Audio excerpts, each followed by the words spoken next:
အားလုံးပဲမင်္ဂလာပါရှင်ချိုကူကင်း channel မှာပြန်လည်ကြိုဆိုပါရရှင်ကျွန်မဒီနေ့ချက်ပြမယ်ဟင်းလေးကတော့ကြက်သားဘူးသီးပဲကလာဟင်းလေးပဲဖြစ်ပါတယ်ရှင်အားလုံးပဲ like ပါကြည့်ရှုပေးကြပါအောင်နော်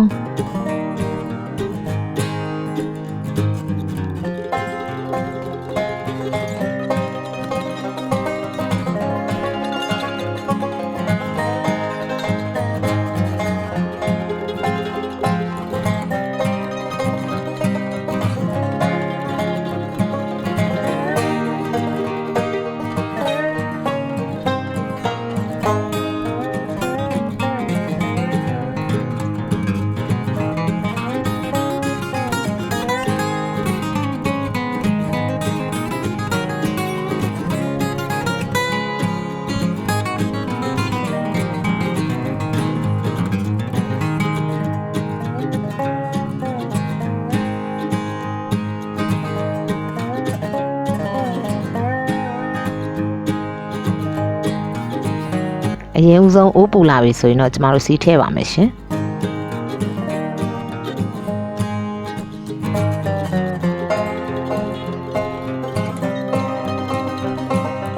ဟုတ်ကဲ့စီးပူလာပြီဆိုရင်တော့ကျမကြိတ်ထားတဲ့ကြက်သွန်ဖြူကြက်သွန်လေးထည့်ပါရရှင်ပြီးရင်တော့မှွေပေးပါမယ်ရှင်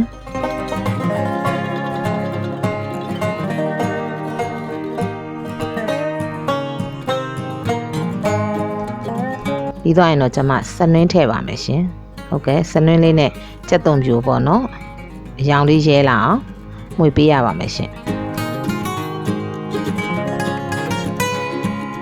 အရောင်ရဲလာပြီဆိုရင်တော့ကျွန်မငရုတ်သီးအစိမ့်မှုတ်ထည့်ပါမယ်ရှင်ပြီးရင်တော့ကြာလေးစီတက်ပေးပါမယ်နော်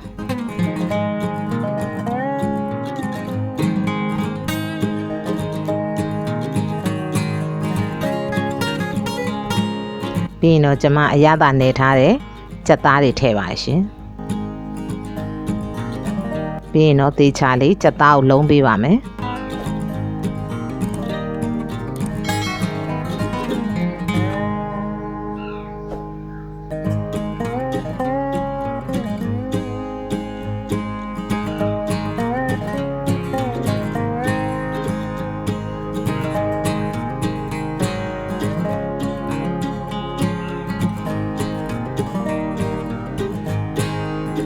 ပြီးသွားရင်တော့ကျွန်မအဆက်အတွက်ပေါ့နော်ငရုတ်သီးစိမ်းချမ်းထားတာလေးတွေထည့်ပါတယ်ရှင်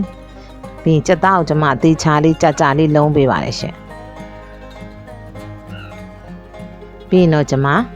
ပဲတွေထည့်ပါမယ်ရှင်ပဲပြုတ်ရည်ရယ်ပဲရယ်အကုန်ထည့်ပါမယ်ရှင်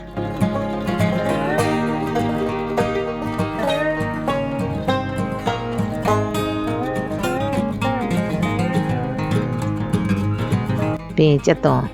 ရေကျင်းထားတဲ့ရေလေးထည့်ပါမယ်နော်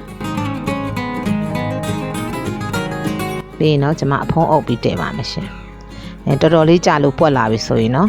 အဖုံးဖွင့်ပြီးတော့ဟိုဘက်ဒီဘက်လှန်ပေးရပါမယ်ရှင်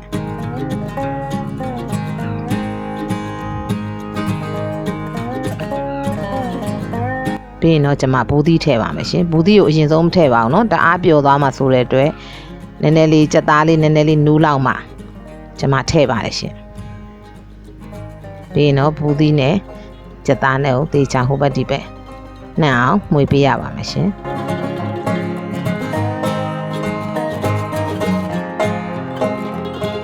ဟုတ်ကဲ့ပြီးသွားရင်တော့ကျွန်မမကြီးရည်ထည့်ပါရရှင်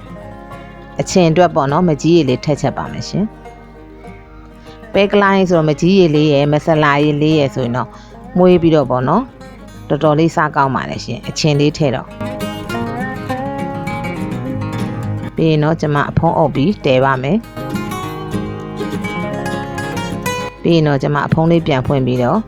ဘူးသီးလေးတွေနူးအောင်လို့ဟိုဘက်ဒီပဲလှန်ပေးပြီးတော့ပြန်တည်ပါမယ်ရှင်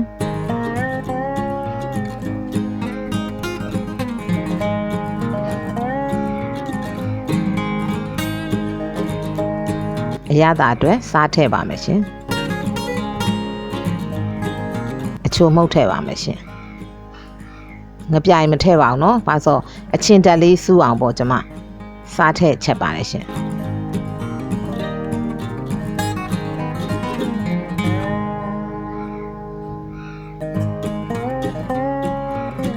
ပြီးရင်မဆလာအုပ်ပါမယ်ရှင်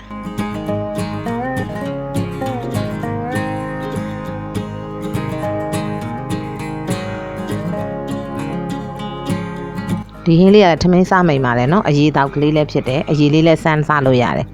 ထမင်းမိန်ပါတယ်နော်ပြီးရင်ကျွန်မအရသာမြည်ကြည့်ပါမယ်ရှင်ပြီးရင်တော့ဘူးသီးလေးတွေနူးအောင်လို့ခဏအုပ်ပြီးတည်ပါတယ်ရှင်ဟုတ်ကဲ့ပြီးရင်တော့အဖုံးဖွင့်ပြီးတော့တေချာလေးမှွေပေးပြီးတော့ဘူးသီးလေးတွေနူးအောင်ပေါ့နော်နည်းနည်းလေးတည်ပေးရပါမယ်ရှင်အခုဆိုရင်တော့အရသာကောင်းမွန်တဲ့ကြက်သားဘူးသီးပဲကလာဟင်းလေးရပါပြီရှင်ဟုတ်ကဲ့အခုလိုကျမရဲ့ဗီဒီယိုလေးကိုအဆုံးထိပြီးအောင်ကြည့်ရှုပေးတဲ့တယောက်ချင်းစီတိုင်းကိုအထူးပဲကျေးဇူးတင်ရှိပါတယ်ရှင်ကျမရဲ့ဗီဒီယိုလေးကိုကြည့်ရှုခြင်းနဲ့ဆိုရင်တော့ like and subscribe လေးလုပ်ပြီးတော့အားပေးခဲ့ကြပါအောင်နော်